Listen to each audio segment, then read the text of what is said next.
The phone conversation between fantasy veterans Bob Harris and Matt Waldman is a quick and dirty rundown of players, units, or teams from Sunday's games. Feel it or fuck it is our instant verdict on the fantasy value of a player situation, not the ability, effort, or character of the player. This is just how two old-timers in this industry talk when they got a lot to cover in a little time.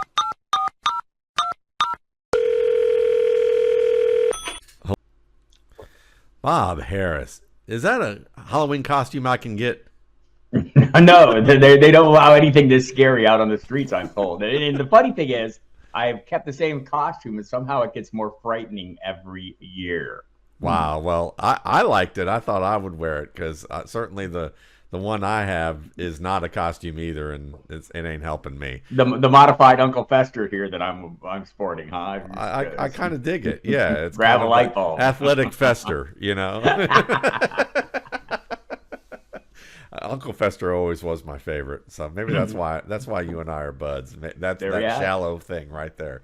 It doesn't take much yeah, to make a connection. You know, there is a Zach Moss might be kind of the Uncle Fester of this Adams family of the Colts because he keeps hanging around. I know Jonathan Fester did pretty good last week, but Zach Moss looked good.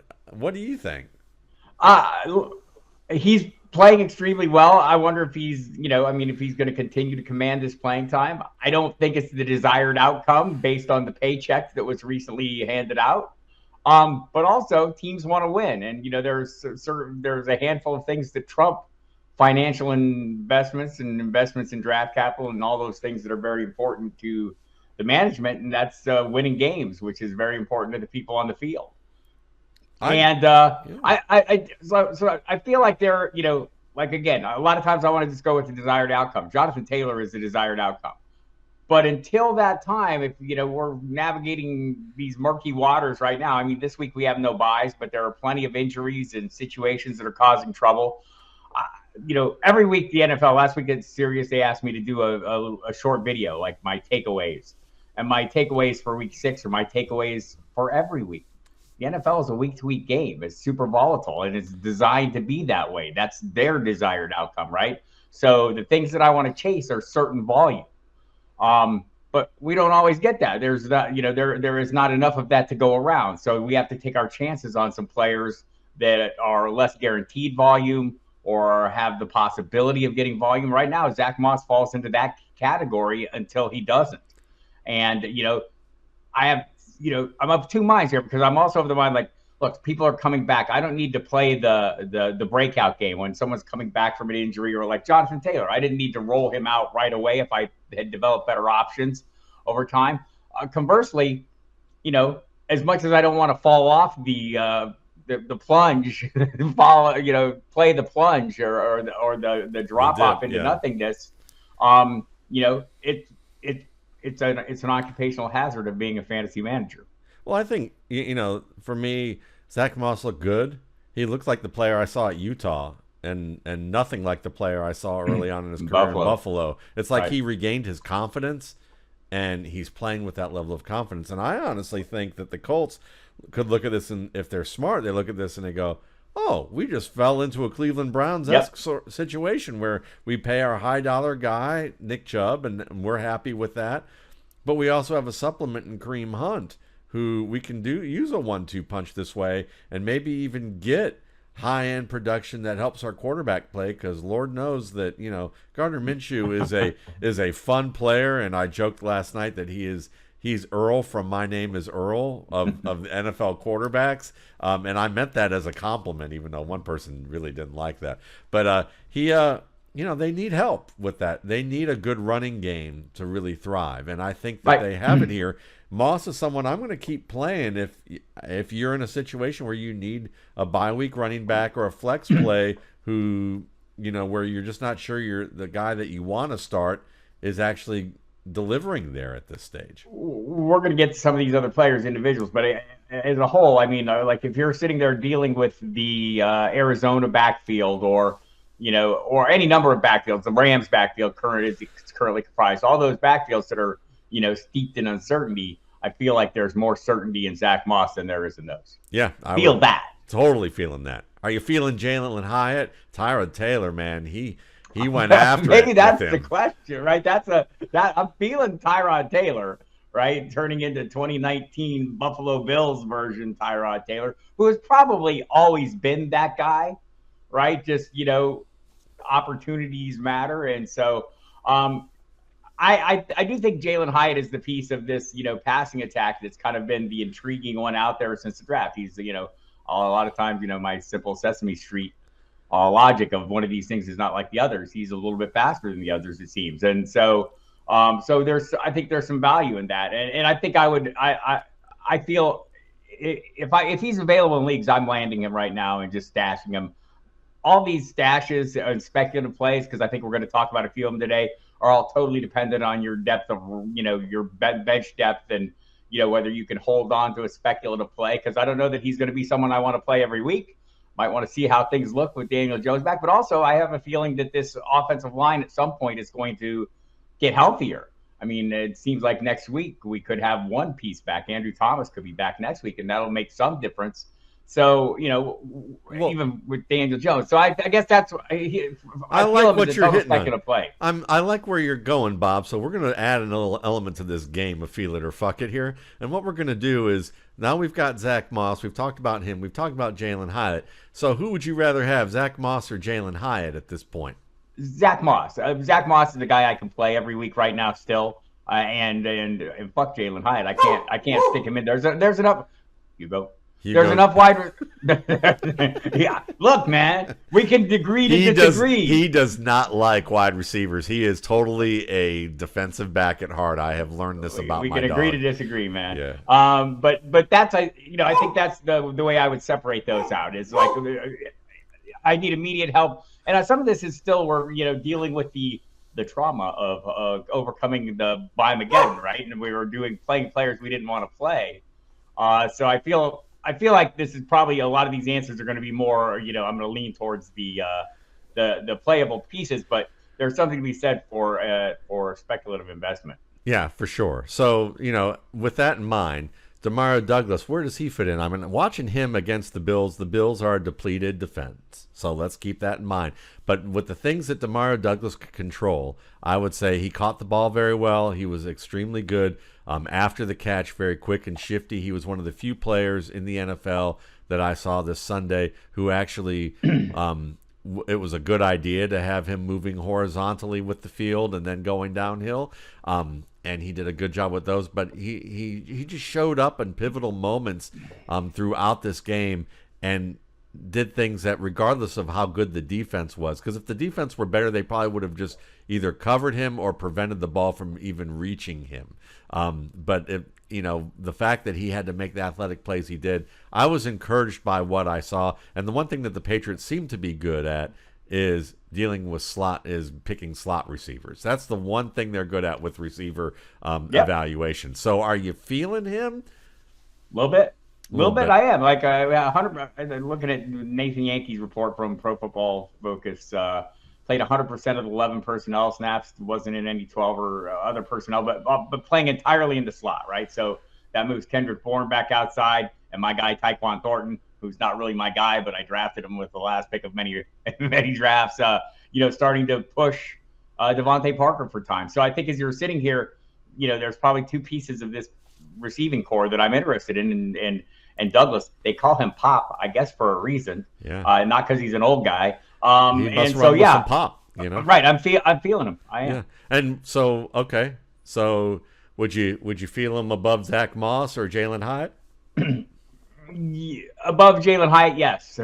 Based on role. Again, what I said earlier, chasing volume or anticipated volume. I think that's like either offense is great. I'd probably rather find better offenses, but if I'm splitting the hairs, I'm probably going the role of Douglas slightly over the upside of Hyatt. Totally agree with that. Jonathan Taylor, looked like he had that good game. Looked like that breakout game is here. They used him a lot as a receiver, which was so nice to see because he's always been able to catch the ball. Wheel route was nice. Had a screen where it was a similar screen as Donta Foreman had, but he had to make more. He had to do more to get something out of it than what Foreman had to do, and we'll talk about why that was a little bit later here. It had more to do with quarterback play. But Taylor, are you feeling him as a running back one now? Just plug him in and forget it. Yeah, you're probably playing him as that. I mean, ideally, you had you have a really solid running back one, and you can play him as a running back two with the hope for running back one upside that he obviously possesses. But like again, we're in week 8 here. Things have happened.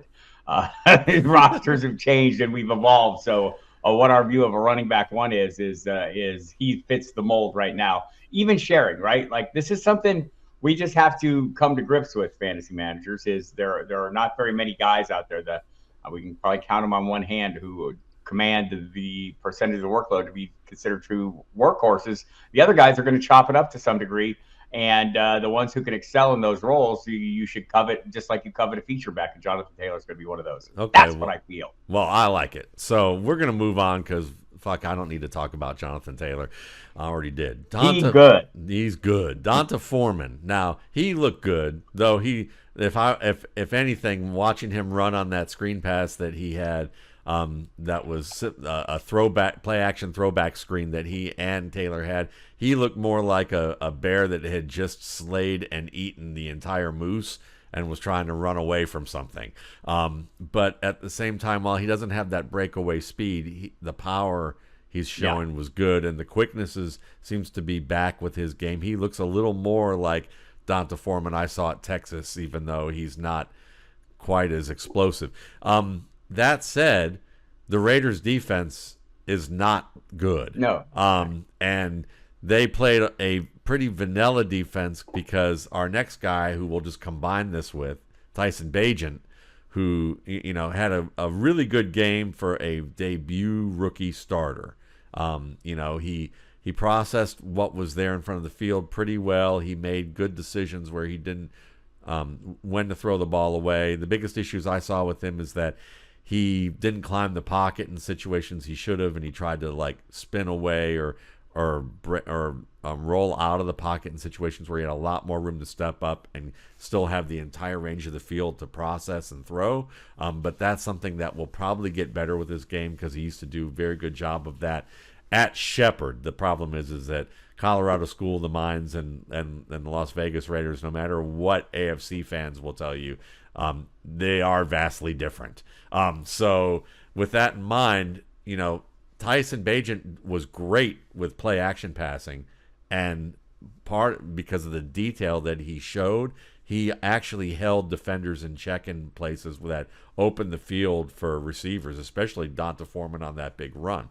So when I look at all of this, Donta Foreman, Tyson Bagent, are you feeling either of them as players that you want on your roster? Or was this more of a they looked better than they actually are because the Raiders just sucked? Confession time. Deontay Foreman is on many of my rosters. I think we talked about this at the time, but Hub Arkush from Pro Football Weekly was really convinced that Foreman was going to have a bigger role than he did coming in. And so I invested in him, and I've kept him at the tail end of my bench, knowing that injuries happen where I had room to keep him. And it's, it may well pay off for a period of time. He had some fortuitous carries. I mean, he was still splitting with Darrington Evans. It was pretty even split. But he was put in better positions. Maybe that had more to do with the quarterback situation or the way the offense was operating in this particular case. Also, as you mentioned, the matchup, which, by the way, Jahmyr Gibbs, he'll see those Raiders next week. Let me tell you something. I'm feeling it. No. But yeah. So I'm feeling it like. So most of my investment in him was in best ball as a super cheap option. He was the cheapest of the three, and that's often how I draft, the cheapest of a group, and hope that circumstances work in his favor. They did in this case, so I'll have one great week in best ball and maybe some more going forward if he gets more fortuitous carries. All right, so with Donta Foreman, above Zach Moss, below Zach Moss? Below. Yeah, I would agree with that, but I would say slightly so. Slightly so until Roschon Johnson. So I mean, it's a little, it's concerning that a player has not come back from a concussion after 2 weeks, including a long turnaround from having the concussion. Right, that was a Thursday night game concussion, and then he didn't play that week, and now he hasn't played another week. So this is getting a little bit worrisome. So we'll have to watch that one. If and we know that there'll be no Khalil Herbert for another 2 weeks. So I mean, for the time that there's nobody else but Darrington Evans there, I think that he would be ahead of Zach Moss but when all the pieces are back together, obviously he goes back below. Yeah, I would say he's the player out of Moss, Hyatt, and Douglas who has the highest ceiling and the lowest floor over a 6 to 8 week period. But in a 4 week, in a 3 to 4 week period, he probably has one of the highest floors of the group. So I'm with you on that. Tyson Bagent, we know no one's going to be starting him unless they just absolutely fucked up their roster and they absolutely needed him. And I did have a particular Steelers writer email me and ask me Tyson Bagent or Brian Hoyer this week, and I told him Bagent, but he disagreed with me on Hoyer because he knows I'm a Browns fan, and I just said, well, okay, but Bagent, do you think that there's something there to keep an eye on for Dynasty? Here's what's there to keep an eye on for Dynasty is there's going to be a bunch of quarterbacks who are being viewed as possibly the next Brock Purdy. And they are going to get opportunities that probably they wouldn't have gotten in the past because there was a Brock Purdy or is a Brock Purdy. And who knows? Some of them might be Brock Purdy, right? So I don't know that he is. And I don't know that, what this opportunity will turn into. Obviously, Justin Fields will be back as the starter upon return. But I don't know what the long-term view of this is with Justin Fields and Chicago. So, in terms of Dynasty, I grab young quarterbacks and I hold on to them because of the Purdy effect. I think it's like, this is what teams are looking for. And so I don't know if it's going to work or how often it's going to work. But while they're trying to make it happen, I'm willing to hitch my wagon to pieces of that and see if it does. Yeah, I'll say this. I have my scouting report pre-draft of Tyson Bagent up at the Rookie Scouting Portfolio site, www.mattwaldmanrsp.com. And his graded out higher than Jordan Love, Desmond Ridder, Zach Wilson. It was almost as high as it Kenny did on Pickett's, Sunday as well. And it did. It did. So he looked good. Again, the defenses were playing fairly vanilla because they didn't know what to expect from him. But it was the Raiders defense. Yeah. And like everything I thought about this was like, this is not a good defense. Also, it has Max Crosby. Yeah. Right. And so to the degree that they were effective, it was Max Crosby. Yeah. So moving forward, Tyler Scott will finish up the Bears here. He got some runs that looked pretty good. He had a couple of carries. He had made some plays over the middle that were nice. We know that he's a speedy guy who can win out. I'm not going to say feel it or fuck it with him as an option yet. I don't think he's anywhere on the board of the guys that we talked about in this vein of Moss, Hyatt, and Douglas and Foreman. But is he a guy that are you feeling the idea that he's what the Bears looked at when they saw Velus Jones Jr.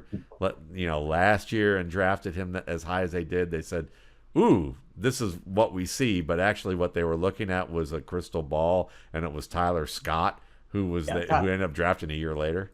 Tyler Scott is the fuck Velus Jones Jr., right? I mean, but so we're looking at a depth chart right now with DJ Moore, Darnell Mooney, Tyler Scott, Trent Taylor, a perennial as much as X loves him, or Twitter, or whatever you like to call it. He's basically a return man at best. So yeah, I'm feeling it as a piece of a depth chart right now where there's opportunity. I don't know that this is his year to cash in on that opportunity, and I don't know if the opportunity will extend beyond this year. But if you're a dynasty manager and you're investing in pieces that are in a good spot right now and maybe can grow with it, hell yeah. Feeling growth potential, absolutely. All right, just because. Look, we got to. Baker Mayfield.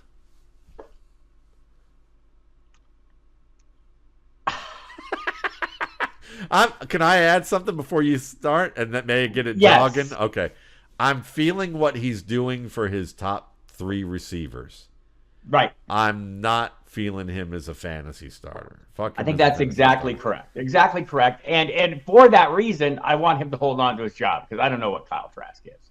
I think we have a pretty good idea what Baker Mayfield is, and you kind of laid out the parameters of which we might enjoy our Baker Mayfield as somebody who can keep the pieces we're invested in somewhat on schedule. Good for him. Thank you, Baker. We appreciate you, sir. Yeah. I would say that's what I'm glad that he's found a place that he can dwell. I'm not sad he's gone from Cleveland, for those of you who wonder about my Browns fandom, even though I'm not happy that the Browns sold their soul to spend so much money on a player who's going to cause so much controversy. Even if we went into the whole court case, which I don't need to, just from the sheer standpoint of even if he were innocent from everything, the amount of craziness that they spent to get him after a year layoff. Yeah, I'm feeling Chad Kelly in 2024. Let's put it that way. Go ahead and buy him out of his contract. You've already spent that much money on Watson. But with that said, let's Baker Mayfield, in terms of any of those players on the list. I mean, if you need a quarterback, you're going to grab a quarterback anyway. He's a QB2 and 2 quarterback or super flex leagues. Yeah, we'll keep it as simple as that because we don't need to go into that list. Now, Jackson Smith-Njigba. We've talked about. You mean Jake Bobo? Jake Bobo? Yeah, I mean Jake Bobo. Jake Bobo Smith-Njigba. Yeah, exactly. If you want to say Jake Bobo, but you put Jackson Smith-Njigba in his jersey, I'm all good with that. DK Metcalf out. Well, suddenly, you mean Smith-Njigba actually is a good receiver, and it's not that his setting. People were looking at the setting and mistaking him for being bad, but suddenly now he's playing outside and he's showing the things he showed pre-draft. He was. I mean, so there. Something you noticed and mentioned that they're playing more 3 receiver personnel. He was on the field for 100% of those. DK being gone was a difference in this one, more for Jake Bobo probably than it was for Smith-Njigba. And so I'm feeling the rise, right? Like if you invested in him and you still overpaid for him, because if you invested in him in redraft leagues that I was in, you did overpay for him. But that's not to say that you won't get something in return down the stretch this season. I think as this offense evolves and DK Metcalf gets thrown out of an increasing number of games due to his petulant behaviors. No, just taking a pot shot there. You said old school of Bob Harris. No, I think the role is increasing, and they do seem to be. They've run 2 tight end sets a ton. I think that had as much to do maybe with the offensive tackle injuries as it did their desire to run 2 tight end sets. And as your line gets healthier and better, I think you've said this since this summer. I mean, with Shane Waldron as offensive coordinator, this is morphing into a Rams offense, and I think the process is ongoing and coming more to fruition. So that works in Jackson Smith-Njigba's favor. So I feel him as a guy down the stretch is going to be a playable commodity. I'm feeling that his buy window is just about shut down.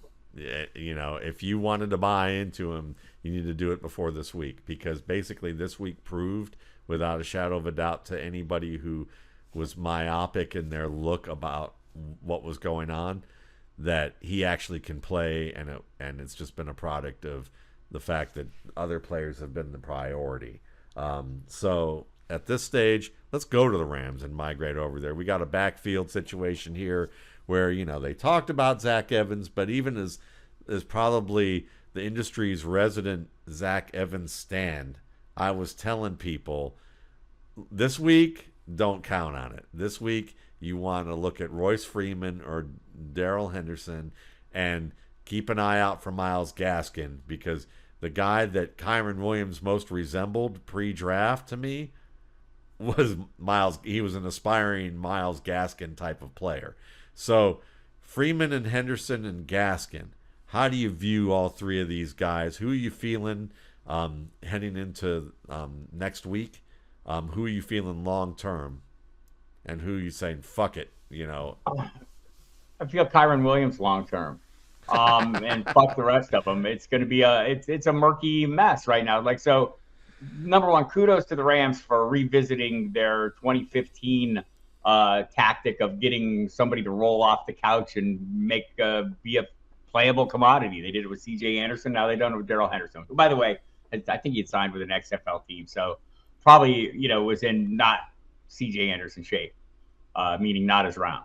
Yeah. But and nor was he as effective, by the way. So we can go with that. But like I'm just not interested, right? I don't want to play this game. If I have to play this game, I'll play the flavor of the week. I did it last week, so when I had to make waiver wire moves on Monday and Tuesday, I went after Zach Evans because there was no Darrell Henderson. I know there's a Royce Freeman, and I knew the range of outcomes is Royce Freeman is likely start or could start. And I thought that right up until Sunday when Darrell Henderson started that it would be Royce Freeman. But either way, Freeman played well. He played, got a fair amount of work. So I think right now, if I'm sitting there and Zach Evans got zero amount of work, by the way, zero snaps. So I'm kind of with you. I mean, I'll kind of, you're throwing a dart here, people. If you want to play one of these backs on any given week, I think it's going to be a shifting mess of quicksand. You might step into Zach Evans' pool as I did, and I mean I knew it by the end of the week, so it wasn't like I had him in lineups.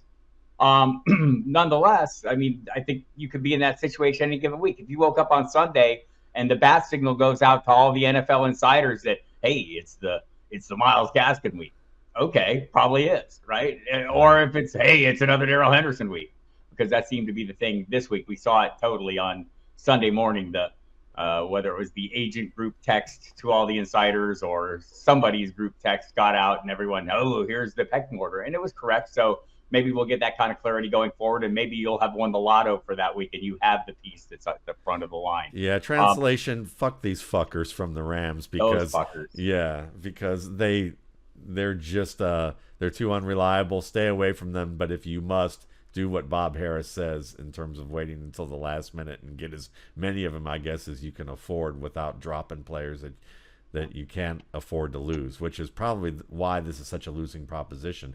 I mean, Bob, look at the Cardinals. I've just done 2 weeks of analysis on the Cardinals backfield, and I could tell you right away that easily Keontae Ingram was the most patient and nuanced runner of the bunch, that Damian Williams was probably second in that line, and then Amari DiMercato was basically quick and fast, and when they ran simple shit, he basically got yardage but still left stuff up on the bone. But he got the least carries in week 6, and then they turn around and make Ingram a healthy scratch, give Damian Williams 1 carry, and DiMercato gets 10 carries and leads them with those touches.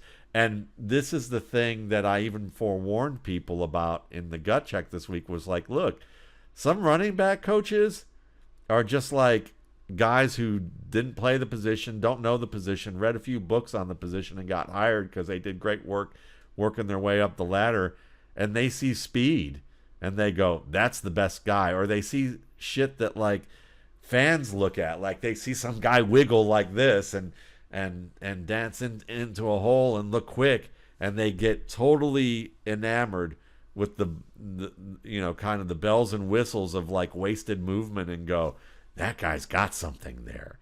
I mean, trust me, they do it. I joke that it's Sigmund Bloom's shiny toys ism that he gets. Like he sees something and he's like, ooh, I gotta have that on my team. And I think that that's what happens with some of these coaches. Because, I mean, DiMercato did okay, but again, he leaves yards on the field. And I think that if coaches aren't seeing that, then who knows what it's going to be week to week with Freeman, Henderson, and Gaskin. So I'm at this point of like, yeah, good luck guessing, but fuck the NFC West running back situation pretty much. Right. Let's extend this up to the San Francisco 49ers, who, Christian McCaffrey's questionable. Sounds like he'll play tonight, and we'll know this soon enough.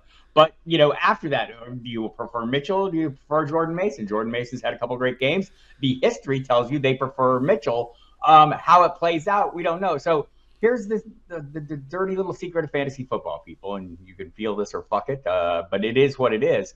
We're guessing to some degree on all these things. We're not in the room. We're not in the building. We're playing a game of probabilities. We're trying to gauge anticipated outcomes. And so for a lot of how I do it is what has been their desired outcomes in the past.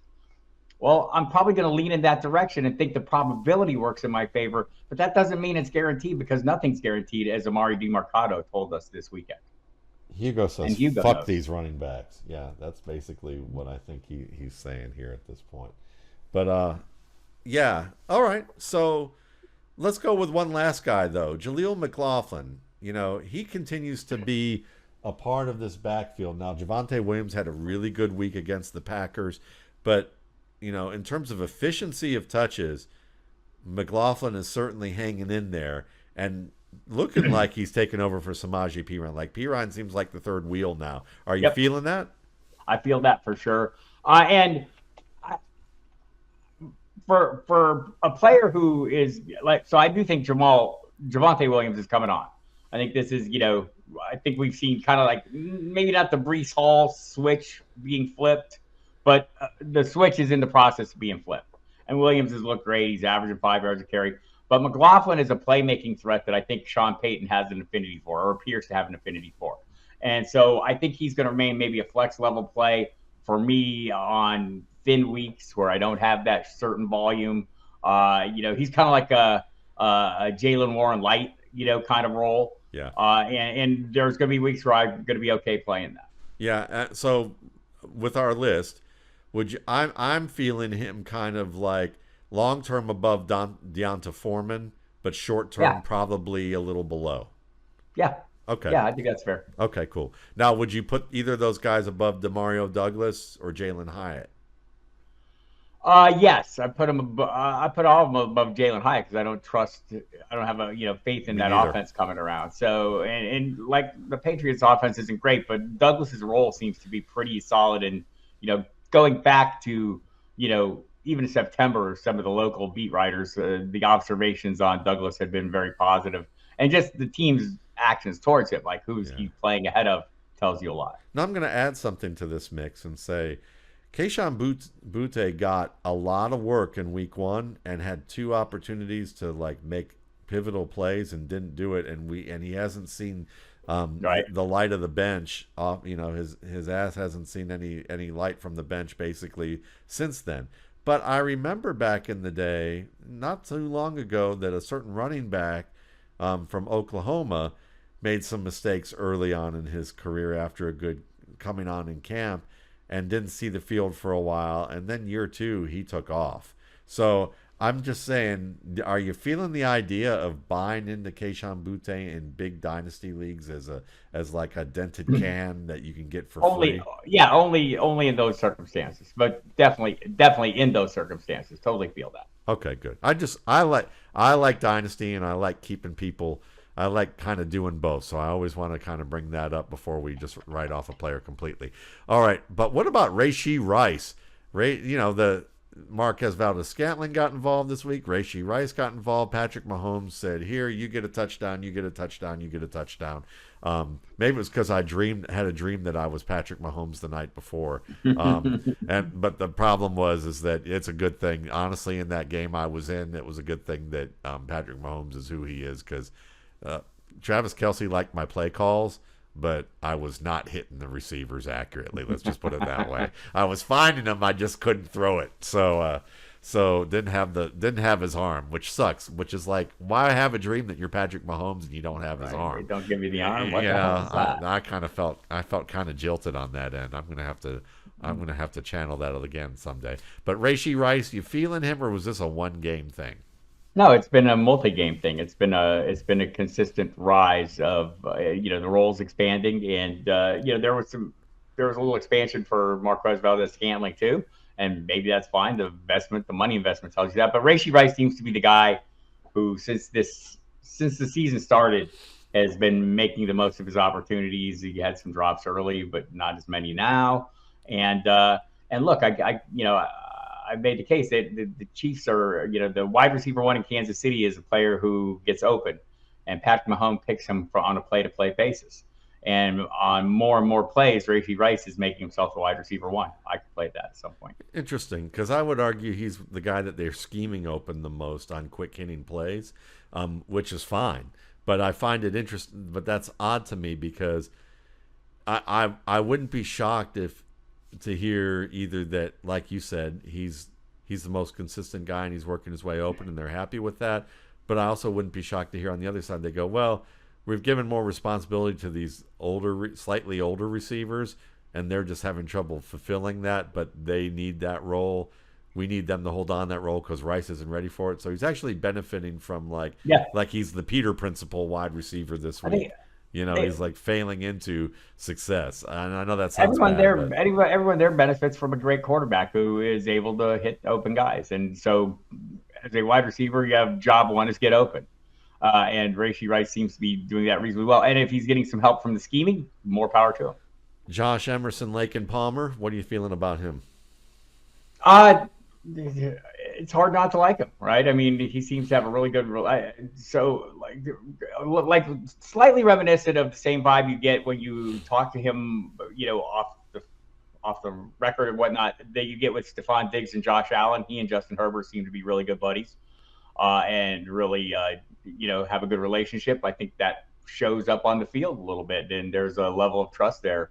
And I think Josh Palmer is smaller Mike Williams, but more consistent. I mean, he's a more consistent piece in this offense to me than Mike Williams has been. Yeah, he was a good playmaker at Tennessee. He could go up and win the ball very well, and he had some skill after the catch that I liked. Would you take him over Michael Thomas in New Orleans right now? Like over I would right now. Weeks? Okay.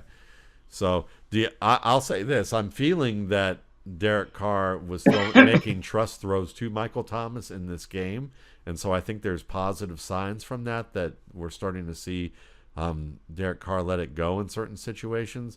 But one of those situations isn't Chris Olave. No. The targets are coming his way, but there are some targets that he missed that could have resulted in huge plays, and there seems to be some friction there.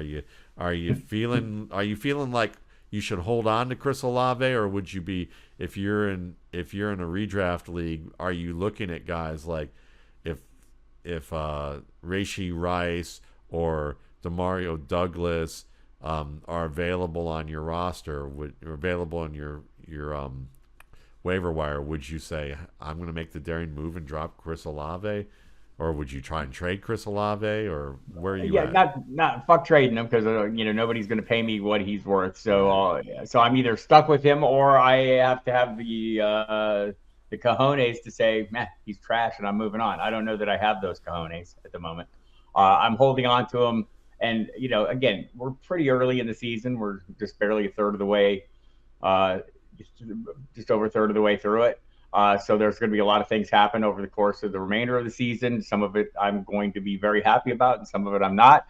I'm hoping some of that I'm happy about is Chris Olave. And I hope Derek Carr's happy, because, damn it, he looks very unhappy right now. And by the way, the most demonstrative of his plays where clearly Chris Olave did not run or broke off the route that he was supposed to be running. Also, what a horrible pass. It was like 20 yards out of bounds. Nobody was catching that ball, Derek Carr, so get mad at yourself first. Yeah, I think we touched upon this with Amari Cooper and Derek Carr last week. Right. So same, yeah.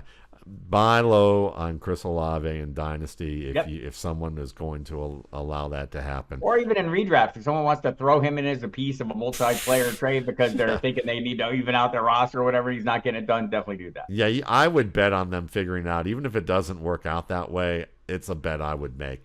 Another guy I'd bet on as a dented can in Dynasty right now is Pat Freiermuth. Pat Freiermuth, who is does not exist in redraft leagues right now.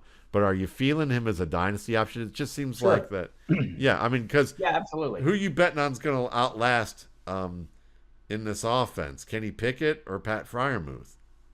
I think Pat Freiermuth's going to be around for a while. I think Kenny Pickett probably is going to be around for a while. Yeah. Maybe a new coach will show up at some point, or maybe not. Maybe they showed signs of life yesterday.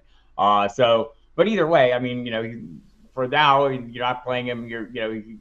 I think probably a lot of people are dropping him in redraft, etc. So if you have, that's fine. He's going to miss 3 more weeks at least. So it seemed like everything was going fine. Then he suffered a setback in practice, so we don't know how serious it is. So if you have room on your roster, though, I mean, the tight end position, if there's a position where having a guy that gets real decent volume on a weekly basis is a good thing, or at least a decent role. Whether he gets the volume or not, he's on the field. Yeah. I think that's worth having. I'll keep some of that if I ever run my roster. Jeff Wilson. Let's end with him. What do you think? Who? Jeff Wilson Jr. Oh, that guy. Jeff Wilson. Yeah, yeah. UNT. So I had to actually. He was my pivot in the Zach Wilson or the Zach Evans consequence, where I did have Zach Evans. So the cornerback burned mentality just came in, like you just right. So it would have been great if he would have gotten some significant playing time. He was on the field. I think it'll grow. Look, if you're just in general principles, I want pieces of this offense that are going to be on the field at some point. He's going to be on the field at some point. There will be games where he delivers for you and games where he doesn't. But for the most part, this is, last night notwithstanding, this offense is producing at an historic pace. And if you can get pieces of that, even, outlier pieces or secondary pieces, I'm not against that. I feel that. Well, good. Well, look, I mean, I look at us as kind of like the cornerback safety combo for fantasy football at this stage on a Monday. We both have enough amnesia to move forward, with some of the things that we get crossed up on. But all in all, I think we can shut some things down for you to help you, make the right decisions here. And thank you for listening to Feel It or Fuck It. And Fuck it. Bye. Love you. Bye. Love you. Bye.